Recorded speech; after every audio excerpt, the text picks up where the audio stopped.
नमस्कार दोस्तों, आपका हमारे चैनल में स्वागत है। आज की कहानी में हम एक दिलचस्प घटना के बारे में बात करेंगे जो एक छोटे से गांव में हुई थी। एक बार की बात है, एक छोटा सा गांव था जहां की सड़कें जंगलों के बीच से होकर गुजरती थीं। गांव में रहने वाले लोग सड़कों का इस्तेमाल पैदल यातायात के लिए करते थे। एक दिन एक छोटे से गांव के एक लड़के ने स्कूल से वापस लौटते समय सामने वाली सड़क की ओर बढ़ते हुए देखा। जब वह सड़क पर चल रहा था तो उसने एक बिजली के खंभे पर चिपकी हुई पर्ची को देखा। उसने पर्ची पर ध्यान दिया और पढ़ने लगा। पर्ची पर लिखा था, कल इस रास्ते से गुजरते वक्त मेरे 100 रुपये कहीं गिर गए थे। लड़के ने सोचा, ये किसका हो सकता है? किसी ने क्या सोचकर इसे यहाँ छोड़ दिया है?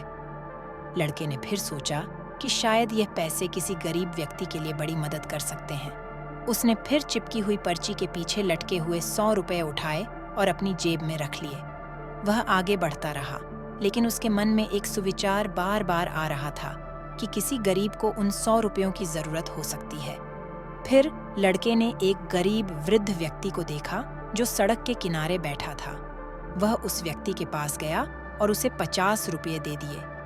व्यक्ति ने बड़े आश्चर्य से उसे देखा और धन्यवाद कहा। उस दिन के बाद उस लड़के ने नहीं जाना कि किस व्यक्ति ने पैसे वहां खोए थे, लेकिन उसकी इस क्रिया ने किसी की मदद की और एक छोटे से कदम से उसने एक बड़ा परिवर्तन लाया। इस कहानी से हमें यह सीखने को मिलता है कि कभी-कभी छोटे कदम बड़े परिवर्तन लाने में सहायक हो सकते हैं और दूसरों की मदद करना हमें संवेदनशीलता की दिशा में आगे बढ़ने में मदद कर सकता है। जब वह लड़का अपने गांव की ओर बढ़ रहा था तो उसने एक छोटे से बच्चे को भी देखा।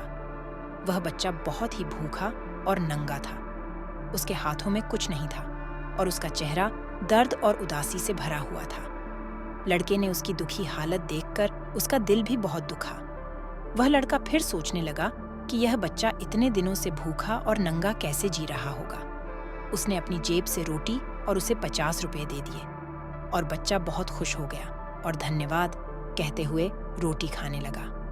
लड़के ने उसकी खुशी देखकर भी दिल से सोचा कि ऐसा कैसे हो सकता है कि किसी के पास न तो रोटी हो और न ही कपड़े। उसने तब से फैसला किया कि वह हर महीने इस गरीब बच्चे को रोटी और कपड़े देना शुरू करेगा। उसने खुद से वादा किया कि वह उस गरीब बच्चे की तरह ही किसी और की मदद करने का प्रयास करेगा। उसने खुद को समर्थ और संवेदनशील बनाने का निर्णय किया। इस घटना के बाद लड़के ने समझा कि खुद को सिर्फ अपनी ज़रूरतों के लिए नहीं, बल्कि दूसरों की मदद करने के लिए भी समर्थ बनाना चाहिए। उसने समाज में बदलाव लाने का एक छोटा सा कदम उठाया, जो आगे चलकर एक महत्वपूर्ण योगदान बना।